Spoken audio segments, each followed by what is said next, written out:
Okay, it is December 10th, 2025 at 12:05 p.m. This is the meeting of the Bloomington Urban Enterprise Association.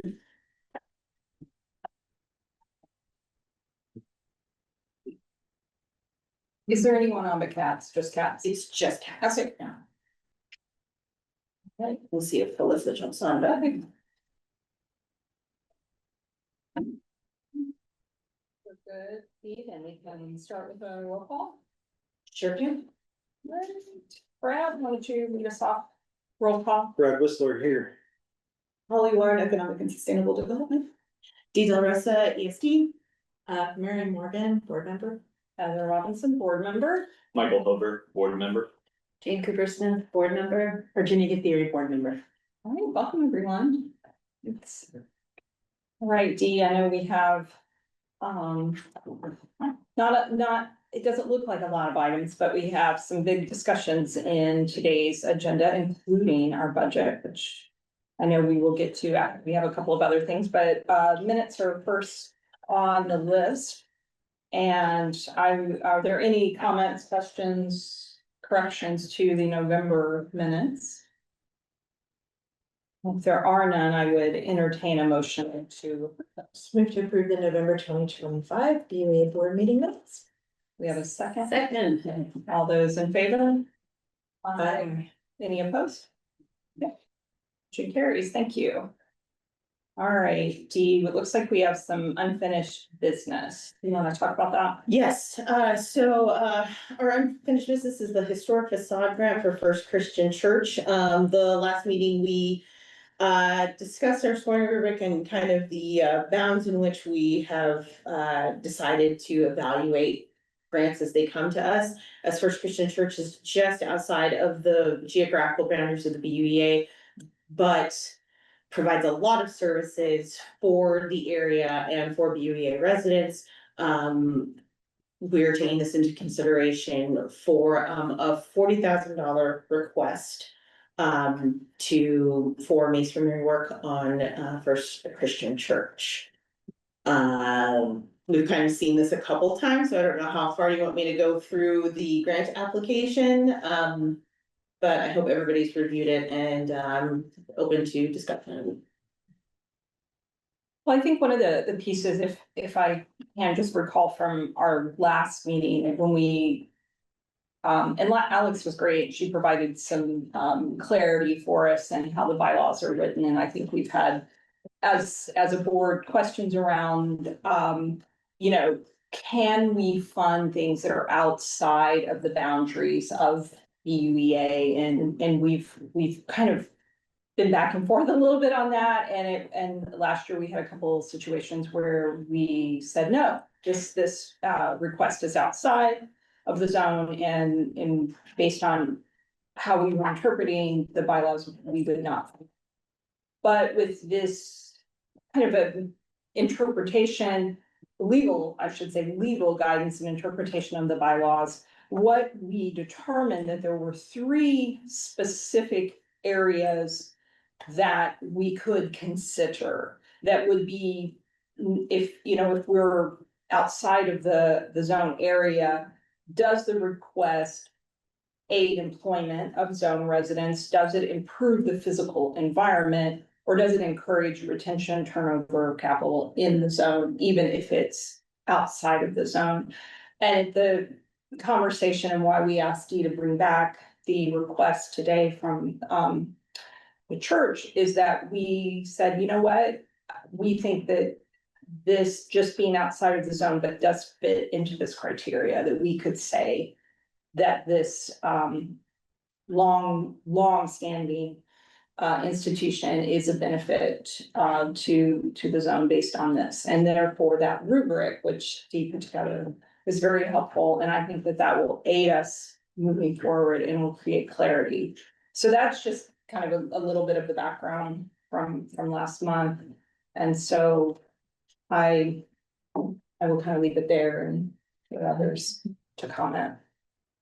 I would support this grant. They're a great partner in addressing some of the needs of the unhoused folks downtown. And because they are just basically abutting the UEA borders, I think this is a really reasonable request, and yeah, fully support it. Other thoughts or comments or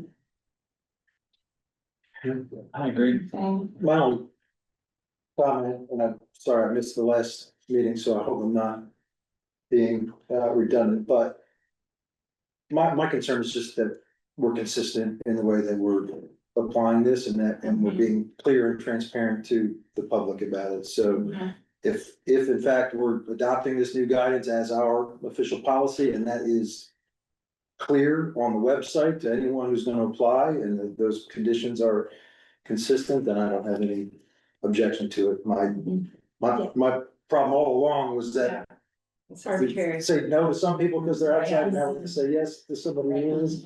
I just want us to be consistent and so anyway, so is there any kind of update about how we're presenting that on the application?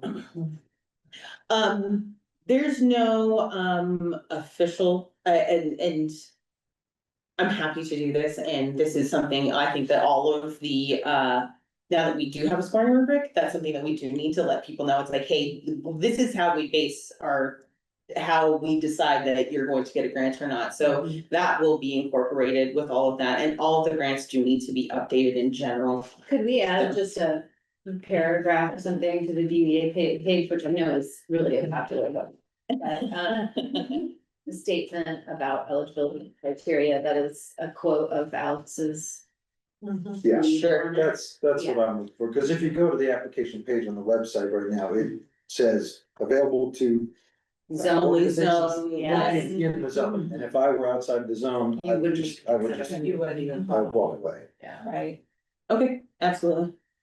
This might be something for another time. I don't think it's directly related to their request. But I think that, let's say, for instance, they did have some type of emergency need because they do serve a lot of unhoused. Would there be anywhere in the grant where if they were just on the border of the zone, that it would be okay that the board could make a determination that it would be an emergency, or would that be muddying the waters too much?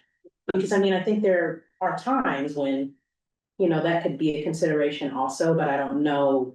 But consistency is important, so I don't know, it's just, You're saying there would be a time pressure factor as well as the location factor? possibly a time pressure factor, or maybe they're providing some unusual service that actually is going to be extremely beneficial to a lot of people who were in the zone. And I mean, that can happen, especially now in this economy, in our environment, just in people's, just in the world itself, and I can see those types of things potentially coming up, but if we're. It makes me nervous as Yeah. from a management perspective, just Okay. that like, if it's not exactly within our guidelines. Yeah. Like I think we retain a lot of flexibility and have the how about like what people can do with the funding, even within our specific grant programs, but. If we're making exceptions for specific organizations, I feel like that could really get us in trouble, Okay. on a number of levels, so I wonder if there are other ways we could address Okay, I appreciate that. that would fall within our rule set, so maybe Dee can noodle on that. Yeah. Okay. But that's maybe responsiveness, you want them to be able to be responsive. Yeah, Yeah. yeah, but I mean, I agree, it's hard, because people can start talking and then, you know, I had an emergency too, and we served this many people, and so it could get, so. At the end of the day, you know, following the rules is what you have to do. I mean, I make my students do it, you know, I mean, they have all kinds of crazy things, so listen, yeah. All the record, we can talk about it another time over here. You know, you gotta be consistent, so I get it. Well, I think that Brad makes a really good point, Dean. It sounds like you've already kind of got that on your radar, making sure as we get into 2026 and these, you know, online portal is consistent with the updates that and the clarity that Alex provided for us and these three criteria along with that rubric, so that it will, for those that would like to apply, they'll have an understanding of how these decisions are made. I think Transparency is always the path. Absolutely, absolutely, and it is time for some of the. I mean, every year I am trying to improve upon the grant programming that we're doing and trying to make it more clear. And trying to learn from the mistakes that, maybe could come about or things that were unclear before in the application process, because it makes my job easier when it's like, oh, this can just go straight to the board, this is fine. And not that I don't love speaking to the people, because I do, it's fun talking to people about their projects, but sometimes I realize, oh, that should have just been in the grant guidelines. So yeah, so I appreciate that, and yeah, there will be some updates on that, sure. Good to know. Are there any other comments, questions, thoughts about this? Mary, I think you essentially made proposed approving this. So I don't know if is that, You want a motion? you want to? Sure, That's the word I was looking for. Move to approve, is there a? Historic facade. Move to approve the historic facade grant for First Christian Church. We have a second? I'll second. All those in favor say aye. Aye. Any opposed? Aye. Yay. Yeah, Okay. all righty, good deal. So we are, go back to okay, it's time for the budget, yay, second my favorite things, I love budgets. Yes. Do you, let's talk about when we get to that part in the budget. Okay, for this year's grant, so for the. Oh, that's right, this year's grant, I'm so sorry. Oh, do we have? Yeah, so I forgot that, Holly needs to talk about this year's grants before we talk about the 2026 grants, so. Yeah. Holly's. Yeah, thanks, and this will just take a couple minutes, and this should be in your packet, so this is for spending the rest of the Arts Commission Arts Grants Fund. So every year the BUEA allocates $50,000 and trusts the Bloomington Arts Commission to do a rigorous review process for two grant categories each year to allocate that money, but then we always come back to you to make a recommendation and get them approved before we send those MOUs and money out. So our first grant cycle of the year was our Zone Arts Project Grant Cycle. So this is for organizations, artists, arts groups working within Bloomington to create really public-facing programming for our community. As part of that cycle earlier this year, the BUEA allocated $27,983. Thank you very much. For this current operations grant cycle, I'm proposing that the BUA allocate $23,500 in arts and grants to 501(c)(3)s who have arts focused missions. And the way we judge these grants is they're available for any arts focused 501(c)(3) whose annual operating budget is $500,000 or less. We can award them up to $5,000. When we are reviewing these applications, we review them for organizational capacity. We make sure that they have what it takes to get the work they tell us they're doing done, and community impact. Again, we always want to award the groups that are doing enough for as much for our community as possible. And again, we're looking for folks who facilitate involvement in arts and cultural activity, provide an opportunity for folks in our community to participate in the creative process, advance the quality of arts and the availability of arts in the zone specifically for your product money, and then just celebrate and enhance the identity of the zone. So again, we are recommending an allocation of $23,500 for this cycle, and I've included in this packet a list of everyone. I'm happy to go through those. I know sometimes when we're trying to save money, y'all can just tell me what you think, ask me questions about that. I do want to point out though, with that $23,500 allocation, I'm a little over my $50,000 budget. There's an additional $1,483, and I'm proposing that we pull that additional $1,400 and change from the $15,000 discretionary spending on city-led arts initiatives lines in our arts and culture budget. That's what I'm proposing we pull that additional funds for, because we haven't spent any of it yet. So I'll stop there and let you ask me any questions you have. So the BUEA amount would be overall, if you approve this entire thing, the overall amount would be $51,483. Okay. Yeah. And that 15,000 that you're gonna pull the extra amount from is also BUA? Correct, that's the UEA arts grants. Yes, thanks. Yeah.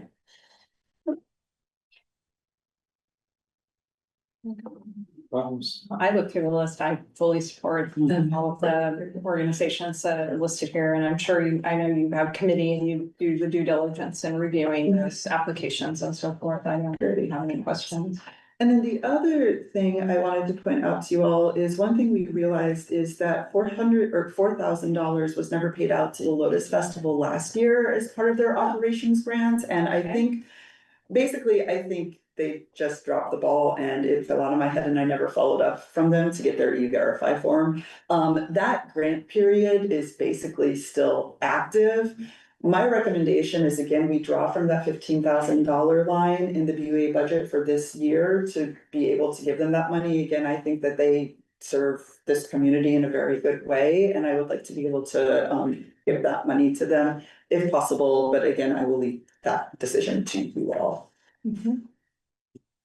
Yeah, I mean, if they were awarded the money and it just simply didn't, the administrative side of it didn't happen, I don't think that they should be penalized for that. I mean, those things do happen. And you said they were the ones that noticed this? Yeah, so basically I reached out to them and was like, this happens every year, you always have to remind people, Yeah. especially for the E-Verify, because before this year, you had to have the document notarized and it was just a pain in the butt. So, I followed up with them, was like, hey, just a reminder, you need this, and they didn't respond, and then I think I was like, okay, move it over here. Yeah, but What's the crisis?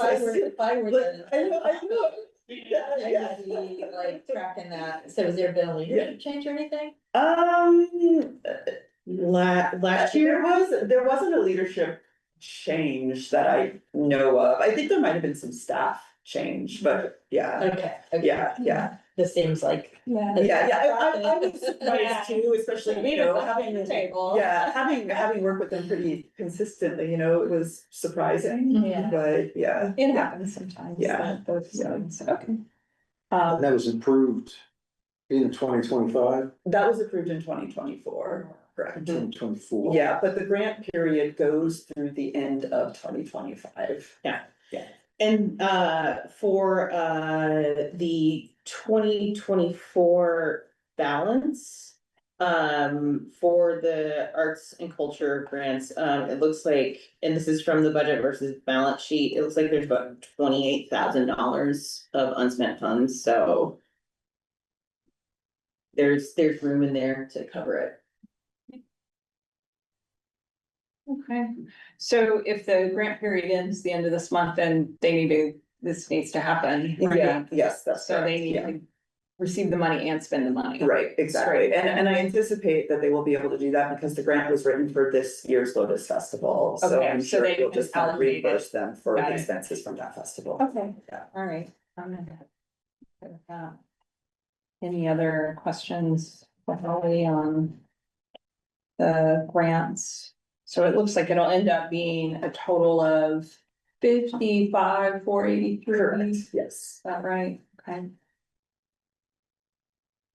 We have a motion to approve, Motion. second? Second. Oh, sorry. Share the joy. And I think we've had Felisa joining us, so we'll need to do around the room again. Yeah, roll call. Felisa, Hi, sorry I'm late, guys. Hi. that's okay. Do you want to start for the approval of this grant? Yes, Felicia Spinelli. Yes. Red Whistler, yes. Mary Morgan, yes. Heather Robinson, yes. Michael Hoover, yes. Jane Cooper Smith, yes. Virginia Gethir, yes. All right, thank you all so much, this goes a long way this year with all the things we're seeing statewide and federally, Yeah. so. For sure. Yeah. Thanks, Holly. Thank you, Holly. Thank you. Okay, All right, now it's budget fun It's times. budget time. Where do you? Do you have a summary? Yeah, so, if you'll note, I did, send, updated pages today. I received, the financial statements from November. yesterday evening after I met with Heather. And so I updated those numbers, so we have actual numbers as to what our income really was, and that kind of changed things a bit. And then, after meeting with Heather, you can see that the first table is a little bit different. It shows exactly how much is going out without pulling from our cash reserves. So, the proposed budget, totals $696,000, it's $696,503,000. Wow, guys, I was up really late doing this, I'm so sorry. And, About the $697,000. $697,000. That has us running at a deficit of about $278,000 for the year. If you'll note, in 2025, we were supposed to run at about $176,000 deficit. However, from all of the back pay that we received from Catalent, Novo Nordisk, the total income for 2025 was $834,000. So substantially over what we thought, where we thought we were going to be at the end of 2025. I feel comfortable with running this deficit, and I will show you why in just a moment. We can get into the details, but I want to show you the overview of this because I did update the budget pages. And let's see, I think this is the important one. Sorry, I'm bad at navigation. Let's see if I can make this bigger. So these are the running totals for the past 2023, 2024. We were at a surplus of $175,000 in 2023. Or $170,000 in 2023. We ran a very small deficit in 2024 when everything was all said and done. And as you can see in 2025, we are running way above our expected spend. Can I ask a question? Yes. The back payment from that particular filer, it goes, what year does it go back to? It was like back to 2023, wasn't it? So we got payment for 2023, but there was no payment in 2022.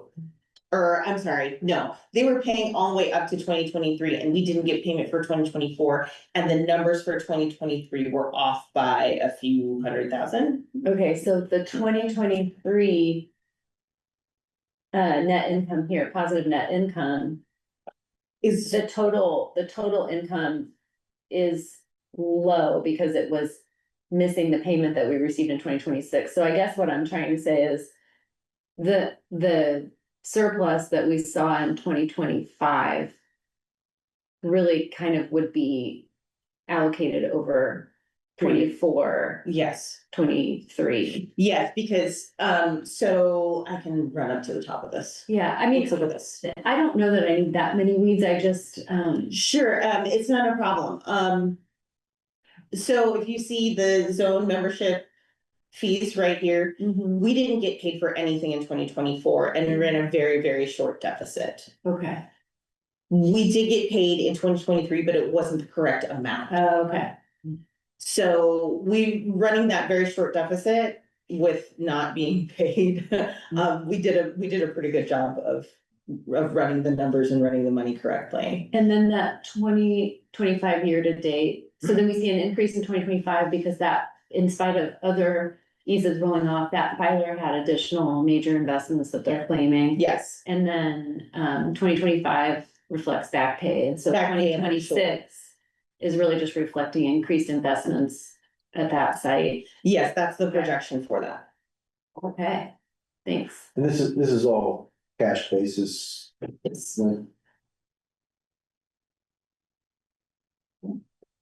So that's kind of just the basic summary of the deficit that we're looking at running. Getting into the weeds, so expenses.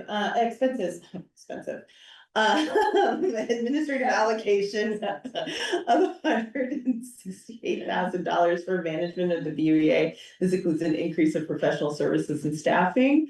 Insurance, accounting, advertising, marketing, technology resources, and overhead used by city staff. Just for that part, the fees that the BUEA had been paying in the past were not adjusted for COLA, they weren't adjusted for staff increases as far as wage and things like that, so it was time to just update that agreement. So we figured out the numbers for that. We can get into the weeds in that in just a second. And then you all have been so supportive of me over the years and I greatly appreciate it. And I have been talking about adding an additional person to help me out. So I have included $25,000 for an administrative consultant to help me with some of the work that we're doing. So that's administrative and staffing. And Dee's using the word consultant deliberately because to add a staff position, it would have to go through a full process with city council and an appropriation ordinance to create the position. And we can do that if the board thinks that's necessary. We just can't do that until next fall when we're going through the budget process. So I think Dee's idea is to use this funding to hire someone who can help administratively, but on a consultant basis. Yeah, and this is a good trial run. So, you know, if this becomes successful and we do want to put it in the 2027 budget, then we have a clear understanding of what that person's role will be and how they can assist. So kind of think of it as consultant pilot sort of situation. And adding a staff person, I mean, through that process would be more expensive, I assume they would give. It is, Yeah. yes. This would be a W-9 employee. This will be like a 1099 W-9 employee. Okay. Okay. All right, yeah. Yeah. Moving on, arts and grants education, $93,000 in programming for resident education, expanding K through 12 education support, 56,000 in entrepreneurship for programs and scholarships benefiting business education, technical assistance, and entrepreneurship. About 260,000 for arts and culture initiatives, and that does include the 100,000 that we had allocated for 2025 for the arts incubator, and we'll talk to Holly about that in a little bit. And then zone improvement, I've earmarked 120,000 in grant funding to directly assist small businesses and nonprofits with physical improvements, emergency assistance, financial aid, and an appropriation of $20,000 to sustainability to fund 2 SEAL energy efficient grants, specifically targeting zone residents.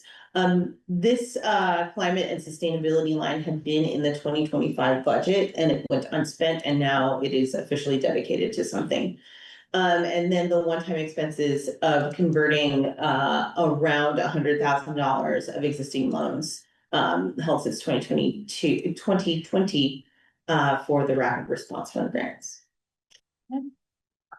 We did talk about the income a little bit before. Like I said, it's about $134,000, and the projected gross income just for 2026 will be around $519,000. Could you remind us what amount is in our reserves? We have about 3.4 million. I was just looking at that on the balance sheet from last month. I was giving that to comment on that too. Let's see, from October, I don't have November. Sheet. Did I not send that as well? I'm so sorry. I can So that probably zip that to you is- real quick. Almost 3.5 million. In total current assets. Will discharge, well, yeah, it's over it's over 3.5, but we're going to discharge, several of those FFB. So if we just kind of look at like cash and deposits and so forth, 3.49 million, in that range, at least at month end October. So it's a solid amount of reserve. So that's gonna be decreasing to like roughly what? Well, if Those we get discharged? $100,000, it looks like Dee has proposed $100,000, which is included in those total expenses, so the net income, there we go, 277,503 includes that 100,000. So that would essentially, since the operation is on a cash basis, that would technically, if every single thing spent that's been budgeted and every dollar Mhm. that you've forecasted. So that would be, It yeah, has to come from reserves. cash. Yeah, I mean, it's all just cash. It's Yeah. not technically reserves as far as it's structured. It's just cash that Okay. that sits in banks and, you know, there's some CDs or something, so there's when you Yeah, have that, but as far, it's just cash that you, and that wouldn't affect the interest income much at all then? That amount? not for Yeah. that. And although the rate cut, there's another rate cut, so interest is going down, the earnings in general. So if you're in the bond market, think about it. If you really. That's all right. Guys, on the Yeah, side. sorry, a little, the bonds were great a year ago. Yeah, so we would see a reduction in the cash that's, sitting there. Potentially that, yeah. But as far as the interest that we're gaining on it, it's still substantial. Oh, yeah. So Yeah.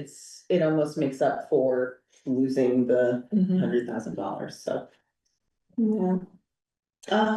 Could you also remind us what percentage of your time is BUEA? About 40%. Okay. I asked Dee to track all the staff hours that go into it, so she looked at, Alex, me, I was pretty nominal. Our administrative coordinator, Susan Coates, I don't know if you all have met her, but she's one of the people that makes it happen. Makes it go. And she's awesome. And then Cheryl Gilliland. Right? And Holly, I don't know if Holly was in there, so she, yeah, looked at everyone's labor hours. According to their salary, along with a technology percentage, that came from the ITS department. And calculated that along with the COLA for 2026, so it's a real number. That's there, and then the idea with the support person is just that. Even at her 40%, there is more work to do here to truly market the organization and successfully get the funds out, so. I think there's a lot of work to do on top of that. But we don't wanna pull Dee away completely from the small business work she's doing across the whole community, which is really important. Yeah. So, yeah, as we get into this administrative stuff, thanks for, going through that, Jane, I appreciate it. And we do have more of a breakdown of that if you'd like to see those individual numbers. So the staff agreement ends up coming out to about $90,000, which is a little less than, or I'm sorry, a little bit less than doubling, of what it was before. I think that when you kind of like look at the Crow study and, you know, how our wages, I mean, we know our wages went up considerably, and so to reflect that and kind of bear some of the cost, it only seemed right. $25,000 for the administrative consultant, dues and subscriptions, we put 2,800 in there, and that is actually talking about the IT costs specifically.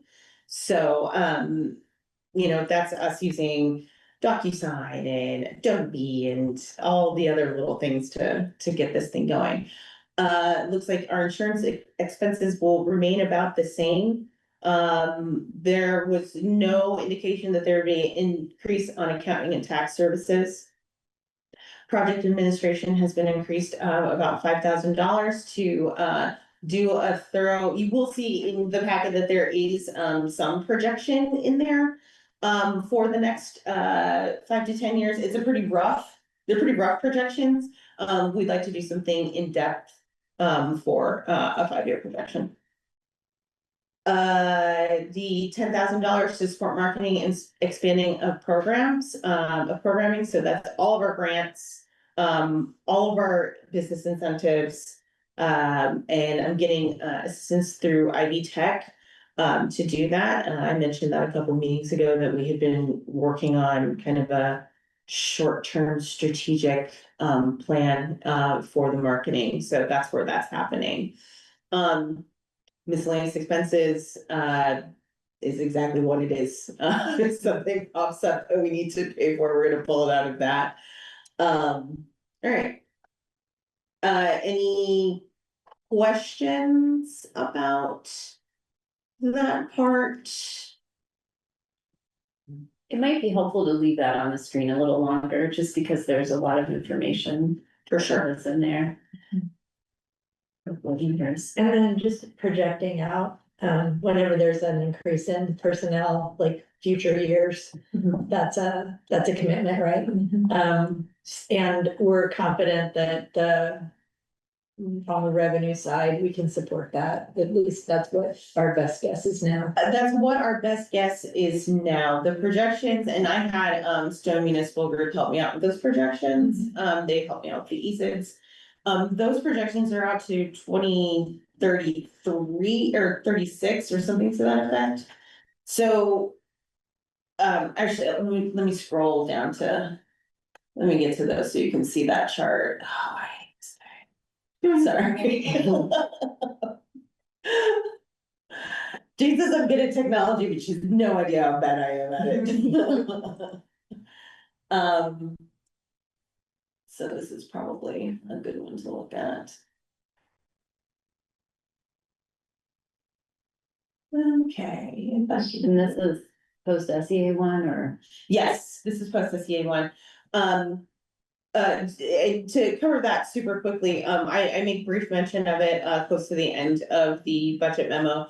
But, most of our income from property tax is coming from real estate property tax, not personal property tax. So the hit that we got from SCA one is not as bad as we thought it might be. It ends up being about $12,000. So not really anything too terrible. So this chart shows the eases that we have right now if we do not add anything. If no additional companies decide to sign on to the participation fee. So this is just the life cycle of the current visas. Absolutely. So that cliff really reflects like if we did nothing. If we did absolutely nothing, And our expectation is presumably we will be. Yes, and Yeah. I think there's a huge opportunity in that.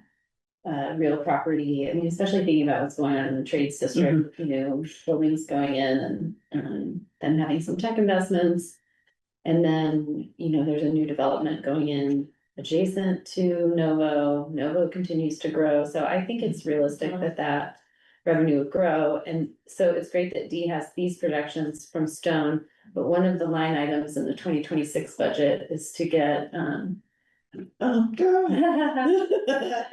to get realistic projections of what we can do, what. That's 30,000. Right there, yeah. I So- appreciate that. I thought that's what that might be. Yeah, and so that was a request, just being transparent. Heather and I had a really nice conversation about like, what does the BUA want to be when it grows up? Like, what's it doing now? Is that sufficient? And what more could it be doing? And is it being strategic? And it was really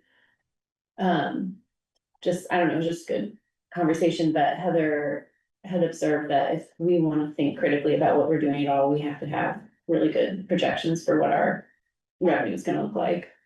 Otherwise, we're just shooting in the dark. So that's kind of what triggered Dee to add that line, I mean, that's how those projections will differ from this. Yeah, and it's a, And maybe we'll get some leads out of it too. yeah, absolutely, and it's a considerable amount of income, even if we don't do it, like, that's a considerable amount of money, so even. Even if 2032 is the drop off, there's still. I mean, we would have to spend a lot of money for us to be defunct by 2036. We'd have to spend it pretty quick, which is not impossible if that's, the way that it looks, but I don't foresee that drop off happening, at least I'm not gonna try not to let it happen, how about that? That's really good information, Dee. I appreciate seeing that because it does give us an idea. This year we do have a couple of expenses that we, may not, well, for one, the FFB loans, that's a unique situation. I have that. And, the $100,000 for the arts incubator.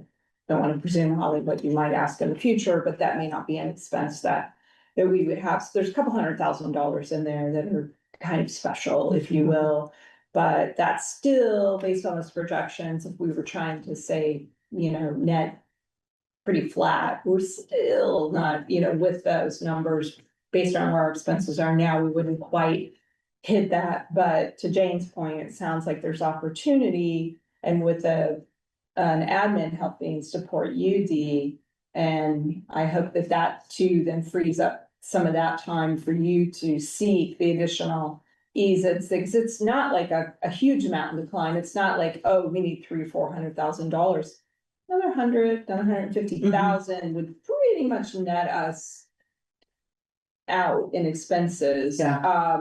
So that, something great to see those projections. And then I think, next year will be an important year for us as an organization to kind of see how that goes, how, can the EASES, can we grow that revenue, what it looks like with the support that you have and so forth. So I think that would be a good year for us. And the good news is we do have the cash, we have the cushion to be able to say, okay, it's a year of transition. We recognize it's going to be a negative budget for next year, but we've had, if we look at the 3 years, it was like 500 and did the calculation, some $1,000 that we've added to our, basically to our pot of money. So I think we're fine with that, so. Okay, moving on to grants, education, well, I made mention, and I made mention of SEA 1 earlier, and unfortunately, our school corporation has been hit, much harder by this, and I do want to thank the board for approving an additional, $25,000 to go to MCCSC, that pushes the grant total to $75,000 for 2026 for their emerging workforce technological education grant, which is great. So what I've done to kind of make that work, I redirected funding from uncategorized grants, which were formerly the DEI training grants. And then unbudgeted grants, to hit that obligation. Look over here. That's the education budget. So to get to that 92.5, the 75,000 for NCCSC, we have $15,000 for resident economic independence scholarship, which is funny because I get a lot of them the fourth quarter of the year. So that number changed a couple times before I sent you the budget. But that money is dedicated, and then Lemonade Day, which is a Holly and I's favorite to participate in and give money to. Does anyone have any questions about the education grants? Oh, and one other thing, this is broken out into education and entrepreneurship. Before there was a combined combined category because we had, SBDC in there. This just kind of cleans it up a little bit, so we know where we're putting those funds directly. I'm just curious, Andy, on those scholarships and I would always support the $15,000 amount you have in here, but it just doesn't look like those funds are really being tapped at that level or utilized at that level. So knowing that there are other areas maybe where we could always push a little, I mean, I wonder if reducing that by 5 is something that I considered. I wanna push back on that just a little bit because we're devoting so much money to marketing right now and marketing these programs. I'd like to try and do the 15,000 again this year, and if we see that that's still an issue, then I will definitely take into consideration lowering that.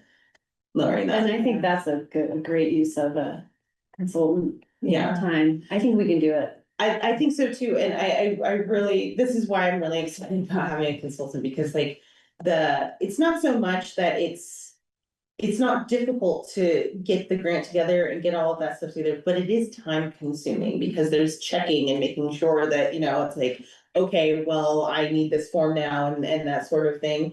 So having an additional person to help me get those out, and the sooner somebody gets one, the sooner they're gonna start talking about it, and I need people to start getting them and talking about them, because that's how I get rid of them. Maybe a neighborhood, like if your time is freed up from pushing paper, you can do things like go to the neighborhood associations and talk about the programs. I think it's hard for people to understand the footprint and what it means and what they can get out of it, so. Yeah, absolutely, so. All right, and when you say that's I'm sorry, Virginia, go ahead. Oh, no, I didn't have anything. Oh, Thank you. Is that the same for the business economic enhancement scholarships there too? So you're. Yes. Both of those you would put into that same space? Yeah, I would promote more. I really wanna push the scholarships more, the individual scholarships more this year. I think that's a very reasonable goal with some additional help. Okay.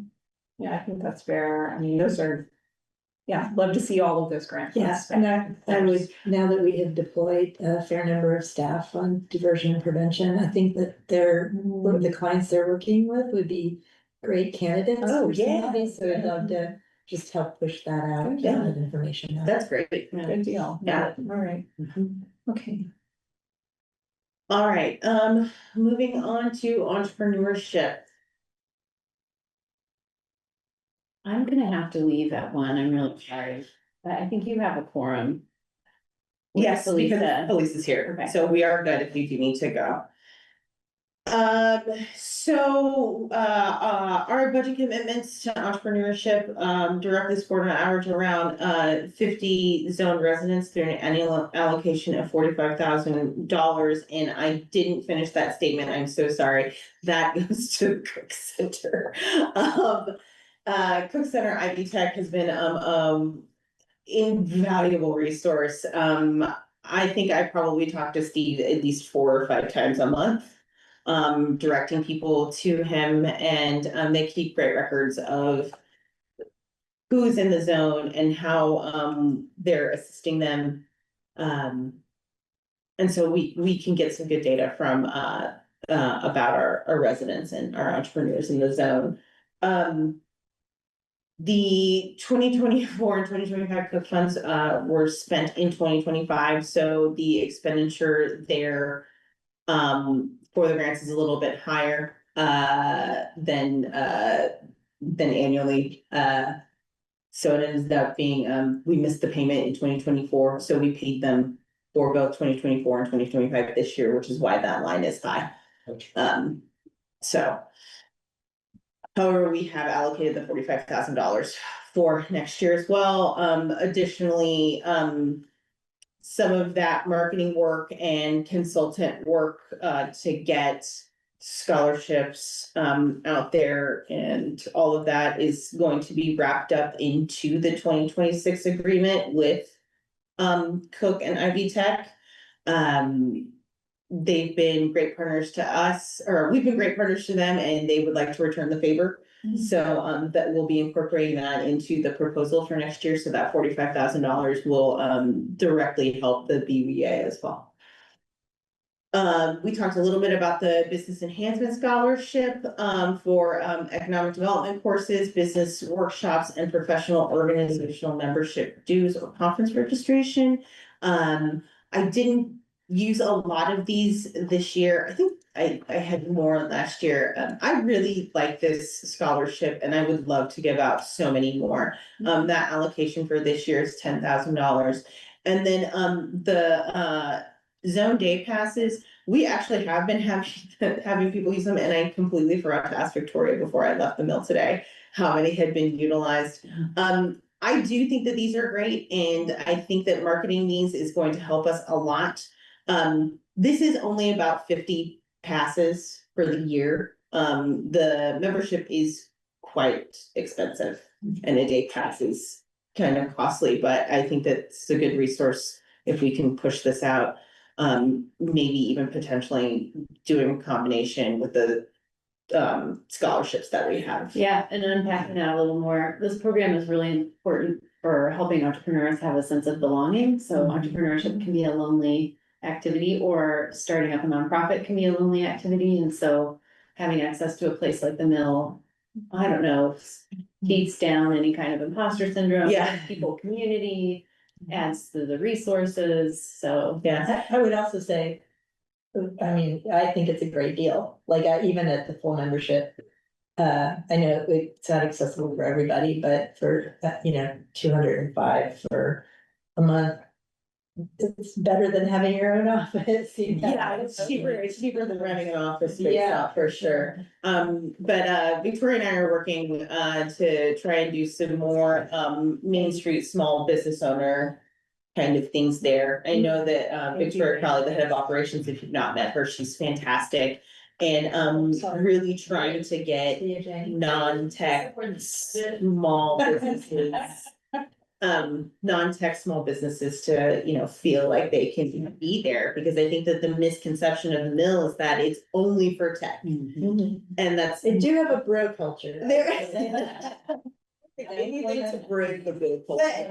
They need to bring up that culture, because, this is a space that we want all kinds of people to come to the trades. We're doing our part by trying to get people to stop taking meetings in the mother's nursing room. Yeah. Victoria's all over that. Wow. Whoa. Question, do you have any evidence of people who have been awarded the day pass to then get a membership? I don't have any, I need to talk to Victoria about that. because that would be interesting, maybe, I think. Yeah, and right now there's no limit on how many day passes you can get for the year, because we haven't expended all of them. Yeah. At least since I've been here. I think that Victoria's good about keeping her eyes open about that stuff. Okay. We'll see how that pans out, but I'm excited to have some marketing behind it and pushing it on socials and things like that, and just.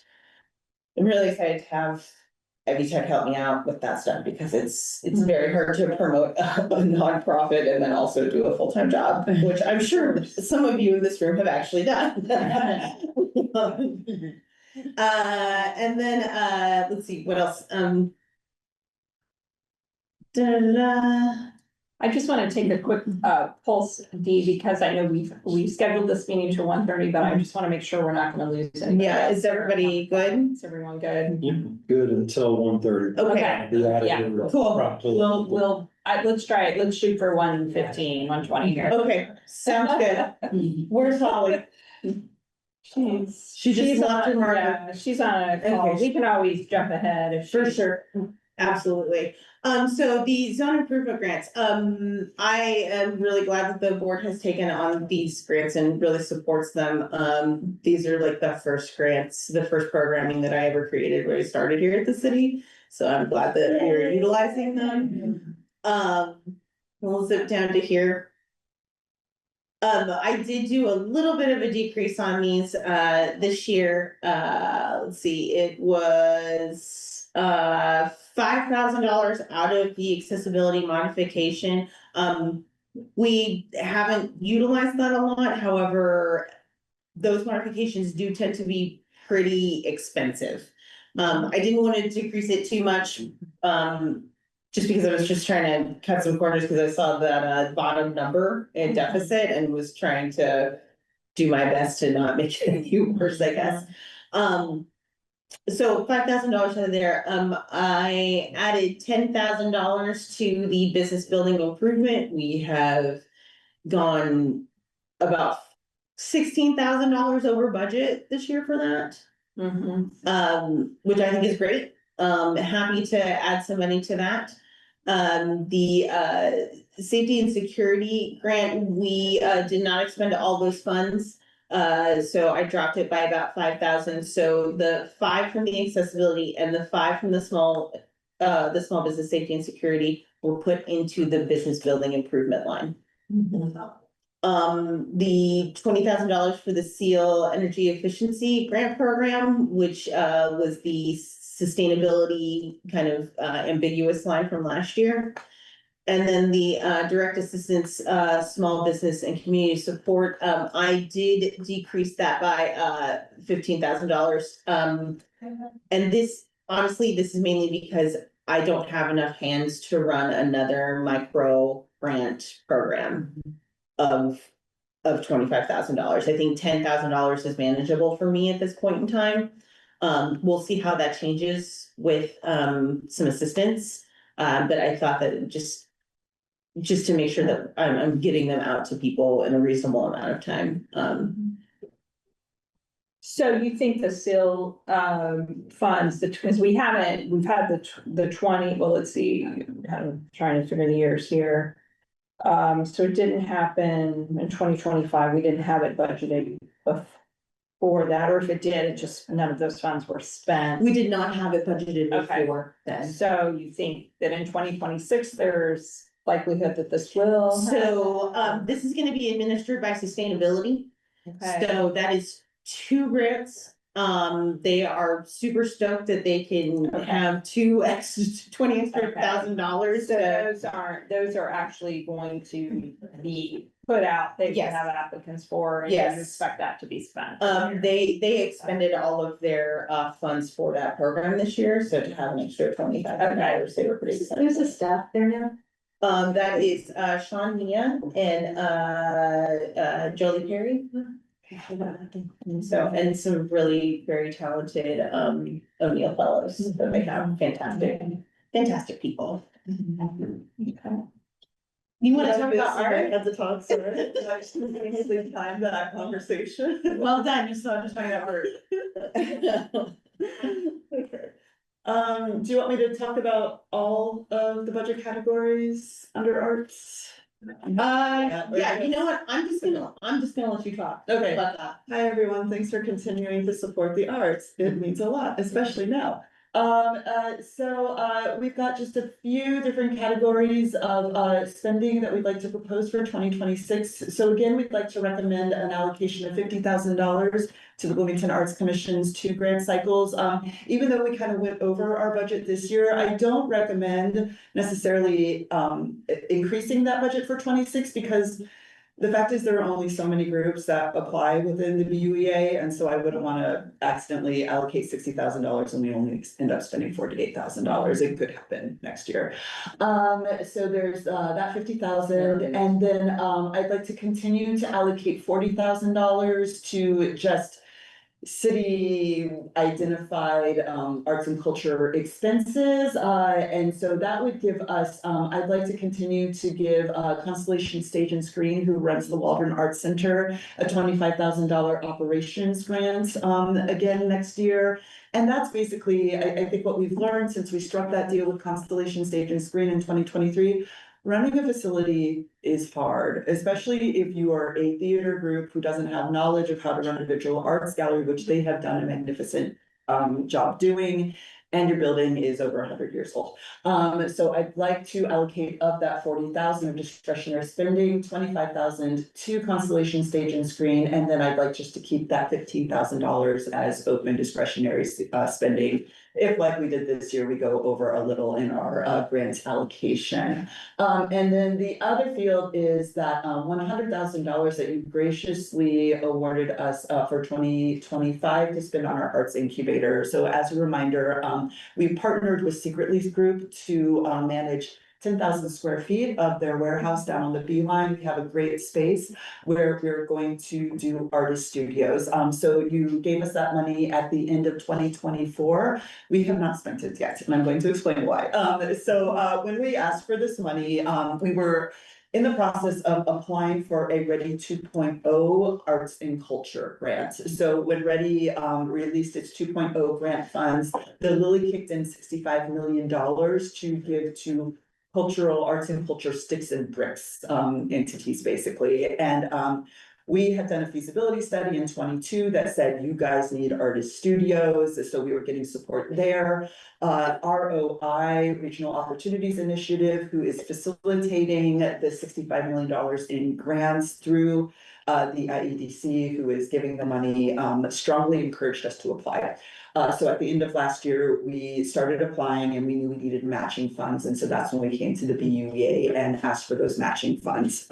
We submitted the application at the end of 25 and were given like a lot of hope that we were going to be a successful applicant. So we were very excited that we already had the space rented. We were letting artists use it for larger scale projects. And then the Ready 2.0 folks just kind of pumped the brakes. Nothing bad happened. Basically, what they realized is the IEDC just does not have experience awarding arts and culture grants. And they wanted to make sure that they were giving these funds out in just the most useful way possible. So they stopped the application process and they hired a like arts and culture consultant for each of the regions in Indiana to do a cultural plan to identify the biggest needs in each region. We're part of the Uplands region. So IEDC would have a good idea of what kind of projects they should be looking for funding going forward. I was made a member of the steering committee for the consulting group that we were assigned for that project. And they are wrapping their draft of their plan now for our region. The top thing they have listed as a need is artist studio space. So I'm very happy. So again, basically, once this report is put out into the public, the IEDC will then reopen their application portal. We'll all reapply in Q1, and then we will hopefully get funds. But because there was just this question about are we gonna end up being a viable candidate? There was a lot of confusion once they paused the project of like, what's gonna happen? I was really nervous about spending $100,000 on anything that we might just have to give back at the end of 26. So we kind of slowed down our initiatives to do things like put in an ADA accessible entrance or install HVAC or do a lot of programming in this space. But now that we're getting really good indications again that we're going to receive the funds, I'm like, okay, let's do this. So we now are in the process of working with someone to install an ADA ramp, and we're also looking for someone to help us with the HVAC. We also earlier, well, I guess at the end of last month, we moved in our like Frontiers artist cohort who are now working in the studio. So we have 8 early career artists and 2 mid-career artists who are kind of acting as their mentors, and they're in the space and they're working in the space. And we're also doing professional development workshops with them. They will continue in this space until the end of 2026. So with all this momentum and having renewed confidence that we will have the ability to really blow this space out, probably beginning in the middle of 26. I'd like to ask for the ability to keep that $100,000 for our 26 budget to pay for things like ADA ramp, professional development, and other build out of the space. Is this, it seems focused on visual arts? We're still trying to determine whether or not we want to do like music and other types of arts. We definitely want it to be a multimedia space, but I think we're realizing a couple of things, like while we're working in this space. Number one, sound travels. And so we just wanted to be respectful of And there's a lot artists of to be cement in quiet, there. right, yeah, and the other thing is I've realized since we've like been like just kind of building theoretical plans of the space out, 10,000 square feet goes really, really fast. And so we're kind of realizing that this might not be the space for like a performance Performance venue, or something that might have like theater sound and or everything, something. correct. And so we're actually, as we're learning more about what these funds are going to be available for in the new year, we're thinking maybe this space should be all visual arts, like visual arts whole medium, of course, but maybe we should be putting like sonic things or like an all ages performance venue. Maybe we should be working with another entity to put a grant application to Ready 2.0 available for that. Like, definitely, I would see this incubator space, if we were to choose to only do this space for visual arts, I would still be looking for opportunities to expand, to have other sites. I think we could consider ways we could access Ready 2.0 money to do that in the future. Okay, thanks. The other like the historic facade grant, which every year I say I'm gonna move it into building improvement, so I'm just gonna do that right now, guys. It's funny, Dee, I was just thinking, I think that just goes under there. Yeah. I think it just goes into Put that guy there. Yeah, I think that, That changes the numbers in the memo a little bit, and I'll yeah, amend no, that. but I think that makes sense to put it there. And I'm glad you mentioned that because I'm sitting here thinking, we did just approve a $40,000 grant for the church. And because of how I know the timing of this works and you're operating on a cash basis here, that $40,000 is going to hit in 26. Right. So knowing that, we have a $50,000 budget, but technically we would have a $10,000 balance. So I might propose that we increase the budget of that line item. I know that will increase the bottom line deficit for next year. But I think otherwise we will find potentially that we'll run out of money for that line pretty quickly. So I just kind of throw that out there for other people's thoughts on that. Yeah, that's a great idea. Yeah. Thoughts about increasing it by the full 40? Because to honor them, what Dee is proposing here, 50,000 next year, or what's the appetite for the increase? Because, for every amount we add there, it does raise the deficit at the bottom. So just. Yeah. We've got $10,000 left over, so really it's a $30,000 increase Well, to get it to based off this budget. Actually it'd be 40. If we put the full 40 in there, it would increase the bottom line by 40. Yeah, So the 'cause- budget would go from 50 to 90. Mm-hmm. So that's a big budget. So we would know though that we just approved something that's going to hit next year. So instead of having a variance in the budget, we're just gonna say we've increased this budget because of what we already know.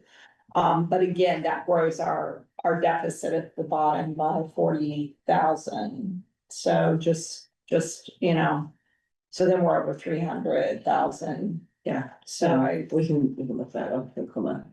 So Yeah, welcome feedback on what others are thinking about that. So that makes it 317, Yeah, 318. yeah, I think it makes sense. I don't have any opposition to that. in the scope of things, the deficit based on the cash that is available right now isn't an issue. If we're running deficits for multiple years, it would become an issue. So because of the net income we've gained is just this year alone, you're projecting 400, am I looking at the right line? Yeah, 428,000. So it won't even eat up basically what the surplus from this year. So again, just knowing that it is a deficit with the net of the past 3 years positive. Is it something that the board feels comfortable? Otherwise, then we have $10,000 for facade grant, Yeah, that's a perfect. increasing it to the full 40,000, okay? Other thoughts? Anyone? No, I mean, sitting where we are with our cash reserves, I see no reason not to increase that, especially knowing what our. Profit is going to be this next year. And I think also because it's utilized, Right. like if it were something Yeah. that wasn't used, you'd have to try to find money anyway, so I Yeah. think. And Noah's doing a really great job of referring people and getting them through HPC, to get their projects approved, so. Actually, there was one that he sent me for this meeting, but since we were doing budget, I was like, that's gonna have to wait until the first quarter Right. next year. So yeah. And I think this just really touches on like the physical beauty improvement of the buildings downtown, like that box construction site there on Fourth Street. That building looks beautiful now. It looks really great.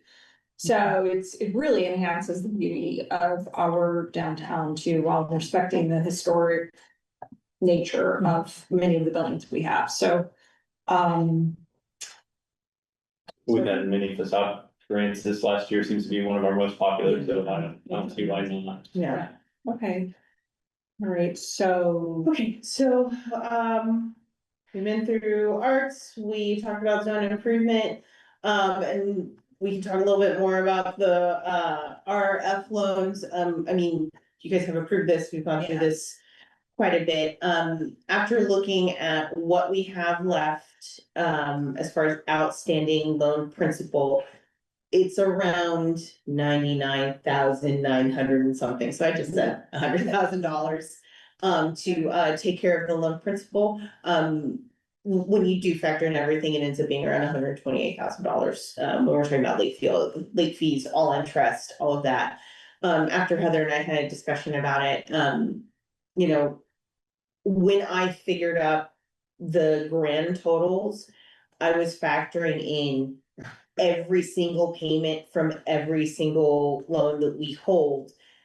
However, some of those businesses have dissolved. We're just waiting for paperwork from them to say, hey, we're not here. So that extra $29,000 is some of that. Once again, not every single business that applies will be eligible for the conversion, so there may be some leftover that we'll still be dealing with.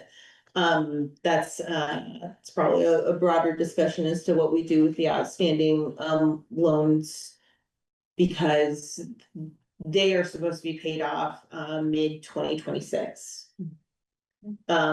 So we'll have to have a discussion as to what to do with those outstanding ones, so I'm really trying to push everyone to at least apply. So we don't really have to take any further action on anything that's outstanding. And then we've discussed the income, we kind of hit that first on, so in summary, the 2025 year-to-date income will be $834,000. Expenditures of around 405, well, it's changed now that we put that in, so it's more like $450,000. With a positive balance of more than that. We're projecting an income of $519,000, expenditures of 100, it's probably gonna be more like 700. Yeah. And $30,000, somewhere around there, and then the loan conversion allocation. Yeah. And so our deficit's gonna be more like around 300. Yeah, go back down to that chart, B. For sure. Yeah, just so we can visually see it. Thank you. Yeah. There we go. So since we've added the facade increase, the grant increase there, I think that gives us a clear picture then of where we'll be. And to your point, the RF loan may not be the full 100, but I appreciate that it's the possibility that if every single loan was converted to a grant, this is what it would be. That's what we'd like to plan for, should that be the case, so. Awesome. I know I said we've got 1 minute, I'm sorry, I'm 20, 1 minute. No, I don't want to rush anything. Dee, awesome job in Yeah. putting together this budget. Yeah, Thank you for all your thoughtfulness in putting it together and putting the additional years in there. It's very helpful and information. And the charts that you've gathered about the ease of revenue over the next few years, I think all of that's really fantastic and helpful information. So are there any questions, comments, or anything else Do we on? need to vote to approve the budget? Yes, we do. Okay. So before we get to You guys are that. so eager, I'm so, like, I already have, if you look at the draft calendar, I already have possible budget second reading, like. Unless there's some serious last 11th hour, we are going to approve this budget today. If there are no other comments or questions or anything on it, I would entertain a motion to approve the 2026 budget with the adjustment that was shown on the screen of adding the additional $40,000 to the facade grant line item. I motion. Do we have a second? Second, all right, and then we'll need to do a roll call. Felisa, do you want to lead us off? Felisa Spinelli, yes. Brad, Brad Whistler, yes. Mary Morgan, yes. Heather Robinson, yes. Michael Hover, yes. Virginia Gatheri, yes. All right, the budget. Thank you so much. That's great. I think was gonna happen. It's gonna be a second reading. I feel like there's, well, and there were some like last minute, like, That's all. things that happened, Also so. dedicating 30 minutes to making sure we have time to go through the Yes. budget clearly was a very good idea. Yes, I would recommend this in the future. I actually have put that into the calendar, so that was like the last order of business is the draft calendar. All I wanted to say about that was, take a look at it. If you think that there are things that we should add or things you would like to see, let me know. There's like notes, staff, board and presentation, so. Have at it, I'm slowly filling it in and I will send another draft before our first meeting in January. Oh, boy. All right, Yeah. Thank you Thanks so for meeting. much. Thank you. Happy holidays. Bye, Felicia. Bye.